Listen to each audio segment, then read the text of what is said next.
Je vais me permettre tout de suite d'introduire nos deux prochaines invitées.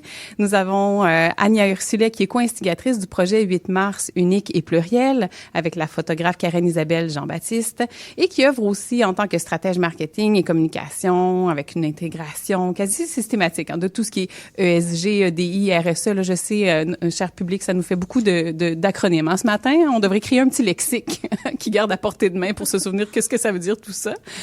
Bienvenue. Bonjour, merci pour l'invitation. Merci à toi, Ania. Et puis, nous avons également Anajou Nciso, qui a été l'une des 4 femmes choisies cette année pour le projet 8 mars unique et pluriel. Et donc, toi, tu t'intéresses aux enjeux de durabilité, tout ce qui est zéro déchet, économie circulaire, environnement depuis plusieurs années. Et puis, plus récemment, 2023, tu as créé ta marque de cosmétiques du nom de Yannelle, dont on parlera un petit peu plus amplement tout à l'heure. Merci d'être là. Merci à vous de l'invitation. Moi, je suis vraiment contente et ravie d'être à vos côtés. C'est avec grand plaisir. Donc, Ania, est-ce que tu voudrais nous parler du point de départ de l'initiative 8 mars unique et pluriel? Alors, le projet, il a commencé en 2022. Je vous remets un petit peu en contexte. On a eu ces fameux 2021 avec tous les soubresauts et période quand même assez anxiogène pour tout le monde. Et arrive le 8 mars et une fois de plus, moi, la première chose que je me suis dit, comme d'habitude, le 8 mars, on va avoir une image très négative de la condition des femmes, comme d'habitude, parce que les médias relaient essentiellement des choses très anxiogènes, et notamment parce que cette journée du 8 mars, initialement journée de la femme, est devenue journée des droits des femmes. Donc il y avait ce côté, moi j'étais très très anxieuse depuis 2020, et puis je travaille beaucoup sur l'inclusion. J'avais fait un podcast avec une personne qui est non-binaire, donc en fait toutes ces idées de transidentité, de binarité, d'inclusion sont venues me chatouiller, mais je me suis dit, j'aimerais bien qu'on fasse quelque chose le 8 mars, mais qu'on le fasse avec un parti pris différent. Donc en fait, sur ce premier opus, ça a été, c'est quoi être une femme? C'est quoi le féminin en fait? Tout simplement. Oui. C'est quoi? Et ça a été le point de départ. Et puis donc on a fait un appel, parce qu'au départ le projet c'est on fait un appel, et on donne une thématique dans l'espace public, et puis il y a des gens qui viennent participer au projet. Et puis là, on a eu donc 13 femmes qui sont venues se faire photographier. Et puisque j'ai aussi contacté la Fondation Émergence avec laquelle j'avais déjà travaillé, il y a 2 femmes trans qui sont venues se faire photographier. Et ça, j'ai trouvé ça génial. Oui. On les a accueillies dans notre cercle. Et donc ça a été le point de départ. Donc l'idée derrière, c'était se réapproprier cette journée via nos images et nos narrations. Parce qu'à chaque fois, on prend une image, mais on pose quelques questions, puis on en parlera, voilà. Et puis l'idée, c'est de les pousser dans l'espace public. Et puis, contrer le côté très anxiogène de la journée, parce qu'elle est largement documentée sur les droits des femmes. Oui. Et je voulais qu'on commence à diversifier, en fait. Diversifier un petit peu nos narrations et documenter la condition des femmes à partir de femmes lambda, comme nous. Parce que la condition des femmes, elles doivent aussi passer par nos images dans l'espace public et nos narrations. Voilà. Quand on va taper 8 mars, il y aura effectivement la lutte, mais il n'y aura pas que ça. C'est ça qui est important. Il y aura autre chose, d'autres récits pour l'accompagner cette date. Et donc, l'édition de cette année, de 2025, qu'est-ce qu'elle avait de différent des autres? Alors, l'édition de cette année, on a décidé parce qu'à chaque fois, on choisit une thématique. Mais cette année, on l'a traité de façon éditoriale avec Karen. Et donc, on a parlé du développement durable. Donc, du coup, on l'a pas lancé dans l'espace public pour faire un appel à qui veut être photographié et participer au projet. Nous avons sélectionné les personnes qui, effectivement, de notre point de vue, avaient une posture en développement durable. Tout simplement. Oui. Donc, c'était un petit peu différent. Et donc, on a fait le shooting photo à la Maison du Développement Durable. Alors, par contre, c'était le dimanche de la tempête. Oui, ça a été quelque chose. Hein? Voilà. Je me souviens. Mais on a eu la chance d'accueillir 4 personnes pour pouvoir faire ce shooting photo. Oui. Et puis, l'idée, c'était effectivement, donc, le 8 mars, de pouvoir poster chacune les photos et de pouvoir avoir un côté un petit peu viral avec cette photo de ces femmes qui contribuent au développement durable ici au Québec. Ouais. Et tu dis que tu crois que les femmes doivent se réapproprier cette journée. Comment et pourquoi elles peuvent le faire? Alors pourquoi? Parce que je trouve qu'aujourd'hui, l'idée c'est de ne pas être cloisonné à la seule dimension des droits des femmes. Les droits des femmes, c'est pas acquis. On est en lutte. Alors je dirais qu'on est en lutte toute l'année. On va peut-être pousser un peu plus dans l'espace public cette lutte, mais on n'est pas que ça. Qu'en est-il de nos accomplissements? Qu'en est-il de nos contributions à la société? qu'en est-il aussi de la sororité ? Moi, la sororité, je l'ai découverte avec ce projet. Je suis une femme, j'ai 60 ans maintenant. La sororité, je l'ai vraiment découverte en 2022. On n'en parle pas. On est toujours dans les cultures populaires, en train de nous opposer les unes aux autres pour des questions esthétiques. Oui. Mais pas du tout. En fait, au travers des différentes éditions, je me suis rendu compte qu'automatiquement, il y avait quelque chose qui se mettait en place. Oui. Et puis, par exemple, vous voyez, la deuxième édition, c'était les femmes entrepreneurs immigrantes. Oui. Alors, quand on parle d'entrepreneuriat, on peut penser qu'il y a des luttes un petit peu intestines. Pas du tout. On s'est parlé de nos business, on a créé des liens, il y en a qui se sont revus, il y en a qui ont fait des choses ensemble. Arrêtons de propager l'idée qu'on est forcément en concurrence. Donc c'est ça. Et puis ne pas être juste cantonné aux échos et aux analyses des médias. Elles sont forcément parcellaires, elles vont forcément donner un bout de nous, mais elles ne peuvent pas témoigner de la condition des femmes dans leur entièreté. Alors, à la deuxième question, comment ? En fait, c'est en allant à la rencontre de femmes lambda. Celles qui peuvent témoigner de la condition des femmes. Parce que nous, au fait, on peut témoigner puisqu'en fait, on le vit. Oui. Et c'est ça qui m'intéressait. C'était pas forcément des vedettes, des personnes qui sont des têtes de pont, etc. Mais de se dire, mais toi, oui, il se passe plein de choses dans le monde, mais toi, c'est quoi ? Tu peux témoigner de la condition des femmes. Deuxième chose, l'idée, c'est de prendre d'assaut l'espace public avec des photos professionnelles et un message fort. Donc, d'où une photo avec une professionnelle et un message fort, parce qu'à chaque fois qu'on va poster cette photo, ça va être 8 mars, hashtag unique et pluriel, et effectivement, on va commencer à diversifier les récits et on va commencer à prendre de la place. Voilà. Je pense aussi, in fine, aussi à nos jeunes. Alors, et je pense pas qu'aux jeunes femmes, hein. Je pense aussi aux jeunes, les hommes, les femmes, les personnes non binaires aussi. Être une femme, c'est pas que de la lutte. C'est aussi plein d'autres choses. C'est des victoires personnelles et collectives, c'est la sororité. Et je pense qu'il est hyper important que dans l'espace public, ce 8 mars, parce que les médias ont une grande place, et puis c'est important qu'il l'ait, mais que aussi les gens comme nous, les gens du peuple, on puisse prendre notre place aussi. Oui, voilà. Je trouve ça tellement inspirant comme vision, pas juste de cette journée-là, mais quotidiennement, tout le temps, toute l'année, on se retrouve continuellement cantonné dans quelque chose de très spécifique ou derrière des statistiques, derrière des chiffres. Et puis, on oublie les humaines qui sont là en arrière, les humains et humaines. Justement, ce projet a dû avoir une résonance encore plus grande en 2025 avec tous les reculs sur la condition féminine, notamment suite aux nombreux décrets signés par le président Trump aux États-Unis, le retrait de la Journée internationale des droits des femmes au calendrier Google. Hein, on a manifesté dans la rue par milliers le jour du 8 mars à cause de ça, entre autres, la montée du masculinisme. Il y a comme une espèce de bouillonnement un peu étrange qui se produit en ce moment. Comment t'as reçu ça, puis comment tu voyais justement le positionnement de ton projet dans tout ça? Alors, c'est un gros dilemme parce que je vous avouerai que j'étais vraiment un gros coup de blues, mais vraiment un très, très gros coup de blues depuis janvier, là, avec notre voisin, et avec tout ce qu'on entend, tous les échos, c'était quand même assez dur. Et puis, on a eu pas mal de discussions avec Karen. Alors, c'est bien d'être à deux, etc. Puis, elle a la partie artistique, etc. Et puis, en plus, cette année, on a choisi effectivement le développement durable, qui est aussi une lutte en soi, hein, parce qu'on doit encore se battre pour pouvoir éduquer les populations.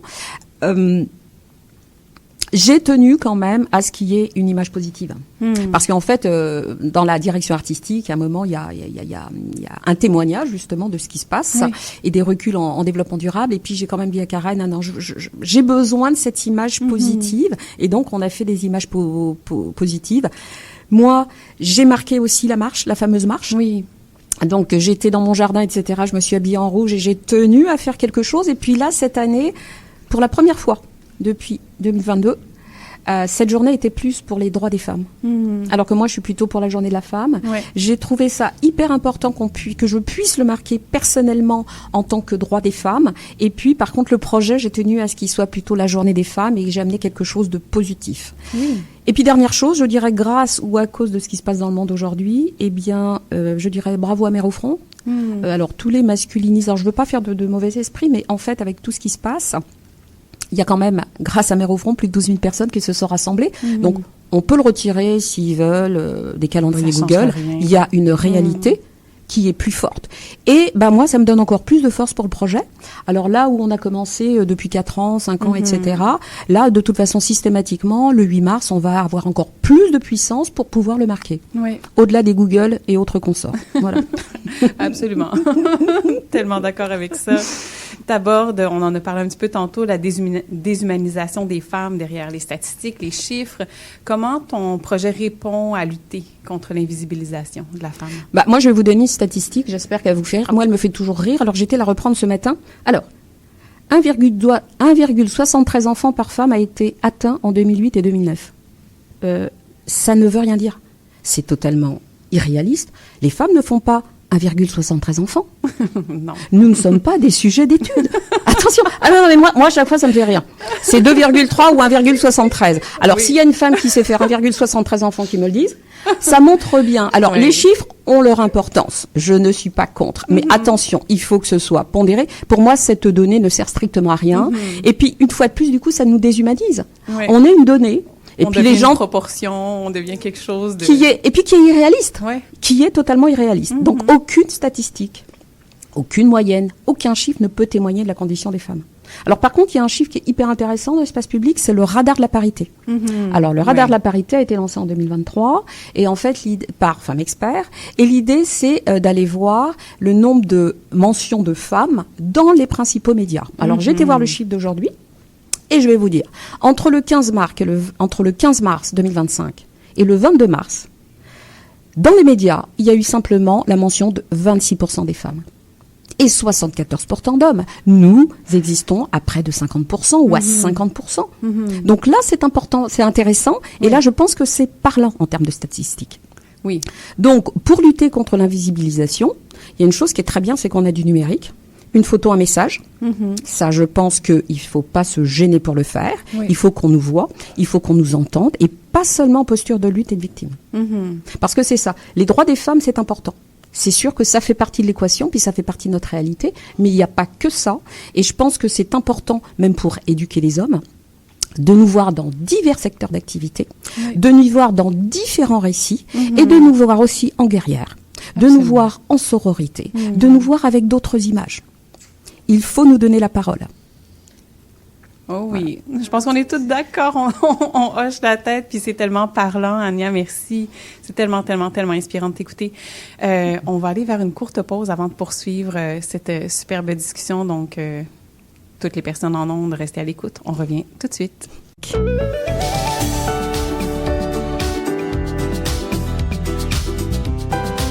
Nous voici de retour à l'effet durable sur les ondes de CIBL 101.5. Donc, on était dans une discussion déjà bien animée avant la pause. Et puis maintenant, j'aimerais donner la parole à Anajou. Donc, on a eu la chance d'échanger le jour de la séance photo à la Maison du développement durable, toi et moi, puisque je faisais partie de ces femmes avec le privilège de d'être photographiée. Donc, j'aimerais ça que tu nous racontes ton parcours et ce qui fait que tu t'es intéressée aux initiatives plus durables, respectueuses de l'environnement aussi dans ta vie familiale, mais aussi dans ta vie professionnelle. Avec plaisir. Bon, je me souviens que depuis toute petite, j'étais déjà intéressée, mais dans cette époque-là, c'était plutôt comme le recyclage qui était comme la prémisse la plus importante de la vie écologique. Donc, je me suis mise à l'école d'implémenter un projet pour faire le triage et j'étais déjà tellement fière. Et c'était vraiment jusqu'à 2010 que j'ai découvert le zéro déchet. Mais pour être honnête, ça n'a pas changé vraiment comme la vie. C'était plus tard quand j'ai commencé à vivre cette philosophie, à faire mon effort et j'ai créé en 2016 le Festival Zéro Déchet au Mexique. Donc c'était une belle opportunité pour toute la communauté à la ville de Puebla, c'est au centre du pays, et de commencer à faire des efforts le jour à jour et d'apprendre parce qu'on avait des ateliers pour faire la compost, et pour maximiser la vie utile des appareils électriques, juste pour donner des exemples. Et puis ensuite, dans ma vie personnelle, j'ai toujours eu la peau très réactive. Donc malheureusement, j'ai jamais trouvé vraiment une gamme que je pouvais utiliser. Et c'est là où je me suis dit, ça serait très intéressant de faire mes études en cosmétologie, puis je l'ai fait. Ensuite, je me suis spécialisée en l'extraction des pigments végétaux. Et c'est grâce à ça que j'ai créé des formulations qui me vont tellement bien pour ma peau réactive. Et avec les années, je me suis dit, ce serait vraiment intéressant de pouvoir offrir l'opportunité à toutes les personnes qui ne peuvent pas se maquiller ou utiliser des produits cosmétiques. Et c'est comme ça que j'ai commencé avec mon parcours de Yanel Cosmétique Nutritive. Mais je trouve que tout est interconnecté. Donc, j'avais déjà comme les connaissances pour partir avec une gamme. J'avais déjà mon problème à moi. Mais aussi, le gaspillage alimentaire, c'est un sujet qui me touche énormément. Et je me suis dit, ça serait vraiment intéressant d'intégrer tout ça dans un univers. Et c'est comme ça que je me suis dit, je vais éviter le gaspillage alimentaire. Et j'ai créé un partenariat avec Marché Second Life pour pouvoir sauver des légumes et des fruits qui sont parfaits, qui sont biologiques et frais, mais qui malheureusement ne correspondent pas aux normes esthétiques des centres de vente. On évite le gaspillage alimentaire. J'extrais les pigments qui sont remplis de bienfaits pour la peau. Et je trouve ça assez poétique aussi en même temps. Effectivement. Absolument. Donc, c'est ça, tu as créé ta propre ligne cosmétique qui s'appelle Yanel Cosmétique Nutritive. Qu'est-ce que ça veut dire le mot Yanel? C'est beau, c'est une belle question parce que je suis d'origine mexicaine, comme je viens de dire, et là-bas, on compte avec 67 langues indigènes. Et il y a une qui s'appelle Tenec, où il y a le mot Yanel pour parler de l'abondance de la terre. Donc, c'est une façon pour moi aussi de me permettre de connecter avec mes racines et de parler justement que toute la matière première qu'on utilise, c'est 100% naturel. Ouais, quel beau mot, hein? Ouais, c'est beau. Une belle signification. Et j'aimerais, tu nous as parlé un petit peu de ce qui t'a amené là, vers la création des produits, parce que toi, tu avais toi-même de la difficulté à trouver des produits qui pouvaient correspondre à ta peau, qui était fragile, sensible et réactive. Et tu as parlé un petit peu aussi de ce qu'ils ont de particulier, les pigments. Fait, comment ça se traduit? C'est quoi le genre de produit que tu peux offrir? Oui, par l'instant, je compte avec une gamme de maquillage. On a les fonds de teint qui sont faits à partir du bêta-carotène, qui est le pigment présent dans les carottes, qui va booster le collagène de la peau, l'élastine, qui protège aussi la peau des rayons solaires. Et on a aussi la chlorophylle qu'on extrait à partir des épinards, qui va promouvoir l'élasticité de la peau. Et puis on a aussi par exemple les bétalaïnes qui se trouvent dans la betterave, qui vont aussi arrêter le vieillissement cutané prématuré. Donc tous les ingrédients, comme je disais, c'est naturel et vont toujours protéger la peau et offrir des bienfaits aussi. C'est-à-dire que c'est une gamme qui est skincare et maquillage en même temps. OK. Oui, je comprends. Et puis là, c'est en économie circulaire, donc tu fais affaire, comme tu l'as dit, avec l'entreprise. Là, j'ai Still Good en tête, mais c'est pas celle-là, c'est... Marché Second Life. Second Life, c'est ça. Oui. Donc, avec le marché Second Life. Et est-ce que tu as de la difficulté parfois à t'approvisionner ou c'est assez constant? Par l'instant, c'est... toutes les saisons, il y a du carotte, des épinards et presque toutes les saisons, il y a de la betterave. Oui. Donc, c'est la raison pour laquelle je travaille avec ces trois éléments pendant tout au long de l'année, même si je me concentre sur l'extraction des pigments pendant tout l'été. C'est le moment de l'année où je me concentre vraiment à extraire les pigments. Et tout le reste de l'année, je vais travailler avec les fruits et les légumes de saison. Par exemple, l'année passée, pendant l'octobre, pour l'Halloween, vous le savez, il y a beaucoup de citrouilles qui se gaspillent. Donc, c'est là où je me suis dit, à la place d'utiliser que des carottes pour la poudre livre, on va utiliser aussi la citrouille. Intéressant. Vraiment une manière de s'adapter en fonction de la saison, puis comment tu peux l'adapter à tes produits. C'est vraiment fascinant. Oui, effectivement, parce que, on le sait tous, mais l'industrie de la beauté, l'industrie cosmétique, il y a beaucoup de enjeux là-bas, Mais je trouve ça beau aussi de dire, on travaille au fur et à mesure que la nature nous offre aussi la matière première. Ouais. C'est nous qui doit s'adapter, pas à l'envers. Et c'est une posture très respectueuse en face de la nature, mais aussi avec nous-mêmes. De dire, vraiment, par exemple, on n'a pas besoin d'acheter 10 produits différents, avoir le placard rempli de produits qui vont bientôt périmer et ensuite tu dois réacheter. On va gaspiller pas simplement le produit tel quel, sinon aussi les contenants. Donc c'est une façon de jouer complètement différente au rythme de la nature. Et tes produits, on peut se les procurer où présentement? Oui, oui, en fait, j'essayais de dire que j'avais les fonds de teint. Oui. On a aussi un bâton universel. On l'appelle universel parce que c'est polyvalente.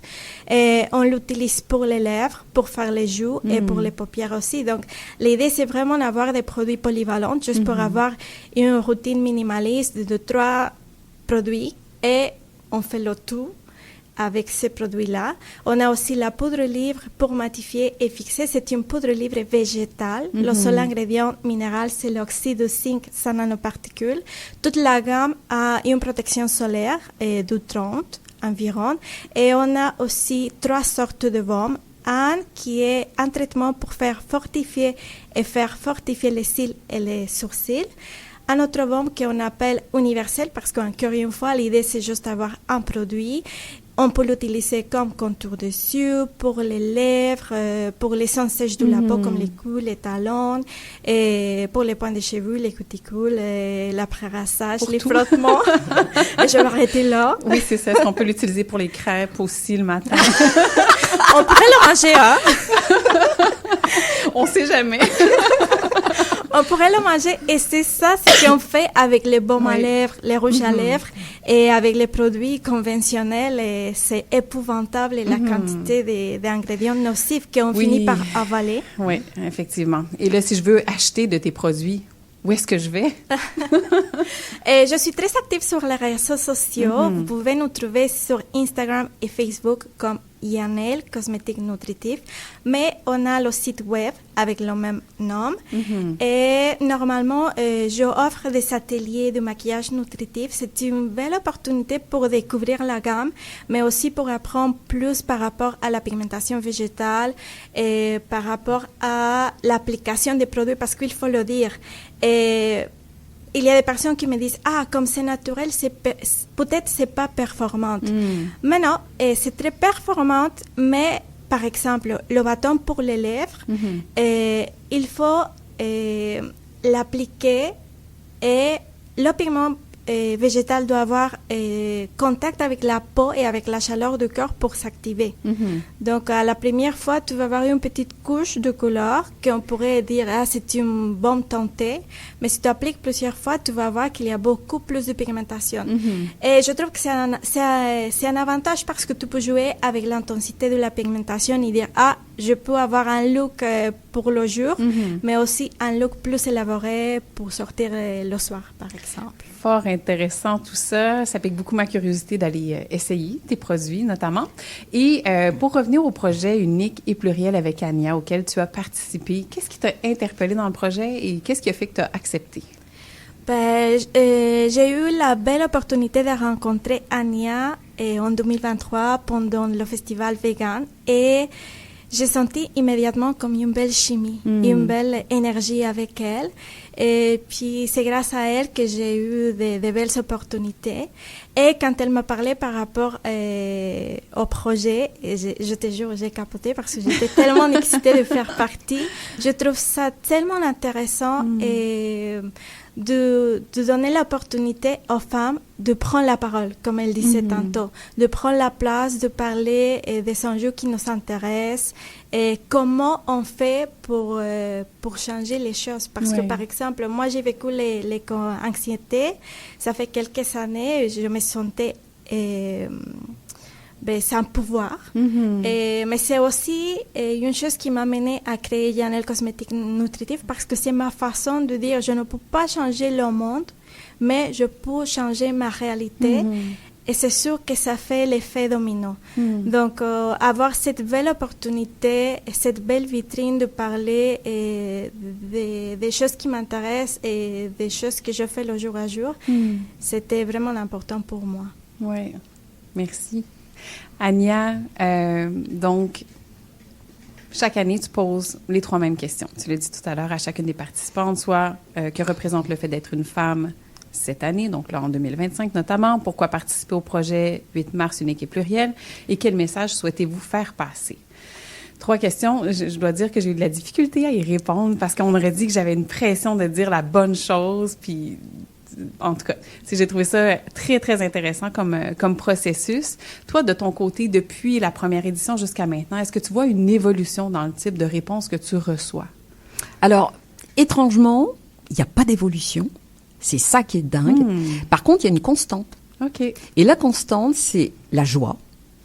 Il y a les femmes, je pense qu'on a reçu près d'une 30aine de femmes. Il y a de la joie, il y a de la force, il y a de la résilience et il y a de l'espoir. Moi, je suis quand même très, très effarée parce que quand on a commencé, on était vraiment on était en cette période très, très anxiogène. De toute façon, 2022, là, on avait eu le choc 2021, et puis 2020, mais il y avait aussi, je trouve, Joyce Sekawan, il y a aussi George Floyd. En fait, je veux dire, au-delà de la pandémie, on a eu quand même des secousses sociales, société, le mouvement Black Lives Matter, All Lives Matter, etc., qui fait que je m'attendais quand même, puis que nous, les femmes, on reste quand même des populations, des communautés discriminées. On le sait. On est toujours en lutte.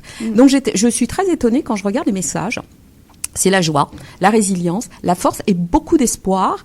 Et puis la sororité. Moi, la sororité, je l'ai vraiment vécue avec le projet, en fait. Ouais. Donc, quand je me suis replongée dans tout, je me suis dit, mais en fait, c'est ça qui ressort. Donc, pas tant d'évolution, mais toujours cette constance de force et d'espoir. Et ça, je trouve ça vraiment, vraiment formidable. Oui, vraiment, vraiment intéressant. Puis ça va beaucoup, ça va avec l'objectif du projet de base. Et puis, tu le disais tout à l'heure, quand on réunit ces personnes-là ensemble, c'est là qu'on se rend compte que finalement, on est des alliés, on est ensemble là-dedans, puis on a beaucoup plus d'affinités qu'on ose nous le faire croire, finalement. Puis beaucoup plus de force. Beaucoup plus de force. Ouais. En fait, ce qui ressort, c'est cette espèce de force tout d'un coup. C'est vrai que le nombre, ça fait quelque chose. Alors nous, on doit renverser la vapeur aussi. Mais ça veut dire qu'il faut qu'on soit présent dans l'espace public. Il faut que même quand nous... On voit d'autres femmes vers qui se dire bah oui, et puis je suis d'accord avec elles, je me retrouve dans elles, etc. Puis pour les femmes, mais aussi pour les hommes, parce qu'il y a des hommes qui veulent faire changer la société. Oui, absolument. Mais quand ils tapent et qu'ils voient qu'on est très très peu présente ou toujours présente en victime ou toujours le point levé, on l'est. Et puis c'est correct.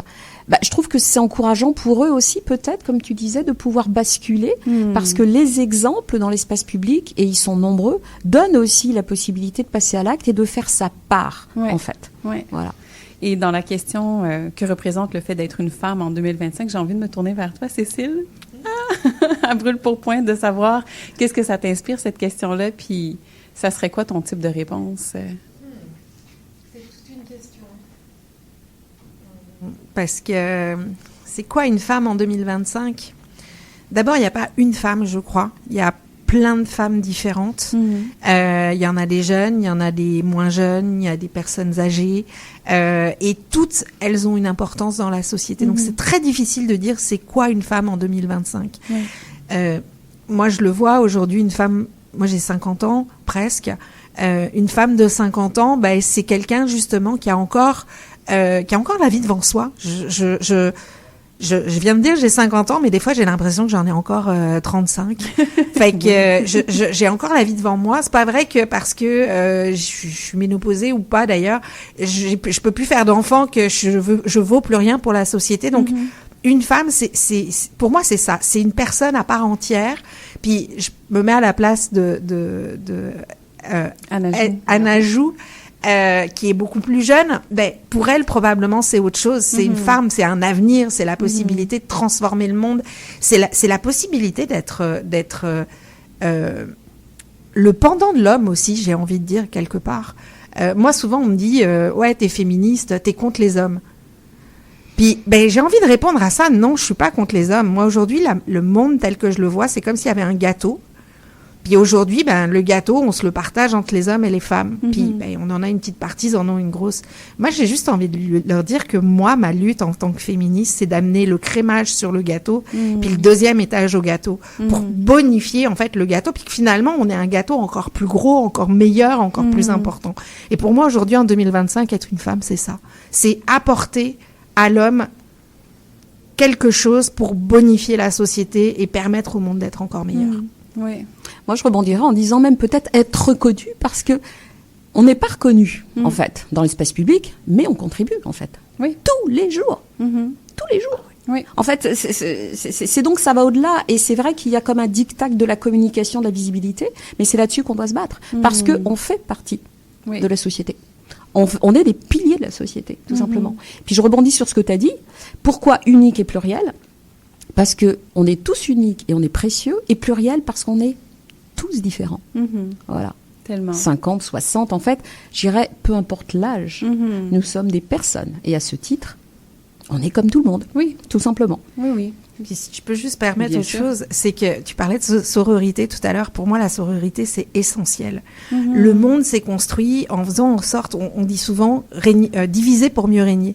Et les hommes ont utilisé beaucoup ce phénomène-là en nous divisant, en faisant en sorte qu'on se compare les unes des autres et qu'on s'entraide pas. Oui. Et moi, je vis plein d'espaces de sororité actuellement en entrepreneuriat à plein de niveaux. Puis aujourd'hui, on est dans un espace de sororité. Et ça fait tellement du bien. Fait que je trouve que ce mot-là, on devrait en parler encore plus et le mettre encore plus de l'avant, parce que la manière dont le monde changera, c'est justement parce qu'on sera en sororité et non pas en se tirant dans les pattes en permanence, comme on l'a souvent fait malheureusement par le passé.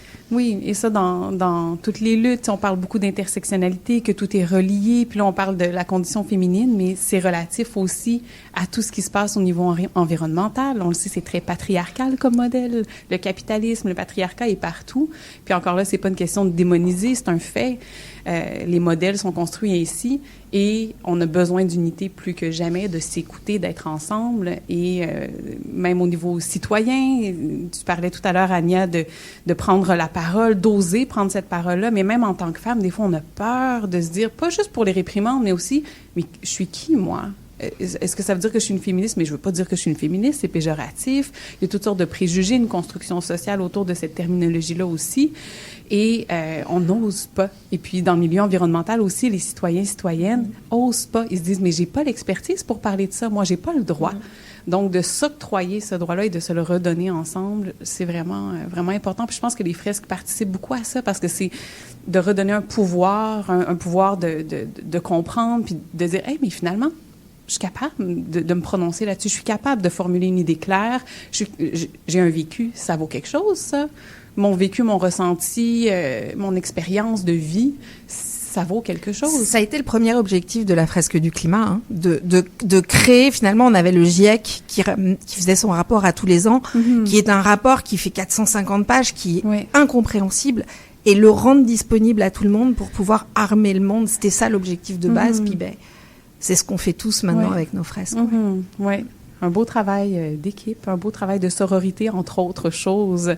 Et donc, dans les réponses reçues cette année, Ania, je ne sais pas s'il y en a qui t'ont particulièrement touchée. Peut-être après, Anajou, tu aurais envie aussi de répondre partiellement, là, sans réciter tout ce que tu avais écrit de beau et d'éloquent pour répondre à cette journée du 8 mars unique et pluriel. Mais Ania, est-ce que toi, il y a des parties qui t'ont touchée particulièrement ou marquée? Moi, je voudrais vous partager deux retours. Le premier, c'est parce que prendre soin de soi, c'est aussi prendre soin de ceux qui nous entourent. Ça, je pense que ça, et j'espère que ça aura une résonance, ou au moins que ça va ouvrir un espace chez les auditeurs et puis chez le grand public. Et la deuxième chose que j'ai beaucoup aimée, parce qu'elle est empreinte de poésie et d'espoir, au-delà de l'image de la femme, une vision, une impression dans la rétine, dans la tête et dans le cœur. Sincère, décomplexé. Nous méritons mieux, assurément. Beaucoup plus et beaucoup mieux. Merci, Ania. Wow. C'est magnifique. Je trouve que c'est très poétique et empreint d'espoir. Et ce que j'aime, c'est le côté sans diktat. Il y a quelque chose qui est vraiment tenu sur l'émotionnel, qui nous habite, qui nous envahit, qui nous aide à réfléchir, sans diktat. Mais là, on ouvre une porte et puis c'est plein d'espoir. Voilà. Oh, merci du partage. Et Anajou, pour toi, être une femme, puis qu'est-ce qui t'inspire dans tout ça? Je pense que le contexte social m'inspire beaucoup. Je pense qu'il y a beaucoup de choses qui sont mieux qu'avant et il y a beaucoup de choses que je vois comme une belle opportunité de se réaffirmer et de dire on va continuer ce chemin-là. Il y a beaucoup de choses et moi je suis mère. J'ai un garçon de 5 ans et une fille de 8 ans et c'est eux qui m'inspirent vraiment le jour à jour d'avoir l'opportunité d'élever 2 enfants de la même façon, même si c'est une fille et c'est un garçon. Ils ont les mêmes règles à la maison, les mêmes droits. Et je trouve que c'est très important aussi de comprendre que le féminisme, ça appartient aussi aux hommes. De dire que les hommes aussi doivent être féministes, tant que les femmes. Oui, merci pour ça. Merci. Je tiens également à souligner que dans ce projet-là, une équipe plurielle de 2025, il y avait Caroline Floricellini, Caroline Boyce qui ont participé, qui pouvaient malheureusement pas être avec nous aujourd'hui. En plus de la photographe Rose Napoléon, avec qui tu collabores régulièrement, Anya, et qui a créé tout le contenu en coulisses de cette séance photo par Karen Isabelle Jean-Baptiste, que je vous invite à voir son contenu à Karen Isabelle également. Là, elle a des magnifiques photos, son travail est extraordinaire. Donc, merci à toutes les trois. C'était tellement inspirant, cet espace-là, ce matin. On dirait que ça fait du bien, hein? Merci. Merci de nous proposer, de nous offrir ces espaces-là, justement, de changer de dialogue. Ouais. Donc, on peut lire le texte qui a été publié par Anya avec la photo choisie pour 2025 sous forme d'article sur ton profil LinkedIn. J'ai hâte de voir l'édition 2026. Et puis, Anajou, on peut retrouver des informations à propos de Yannelle Cosmétique Nutritive sur le site du même nom, donc Yannelle Cosmétique Nutritive en un seul mot.com, sur Facebook et Instagram également. Et puis, la fresque du sexisme aussi, avec toi, Cécile Arnold. Je crois qu'on peut trouver des informations sur ton site web, sur le site web de Artiostratégie. C'est ça, Artiostratégie. Ou sur mon LinkedIn également. LinkedIn aussi, également. Ouais. Je rappelle que le 26 mai prochain, à la Maison du développement durable, il y aura une fresque du sexisme. Allez vous inscrire dès maintenant. Et puis, encore une fois, merci à toutes les trois d'avoir été là avec nous aujourd'hui. Merci, Maude. Merci Maude.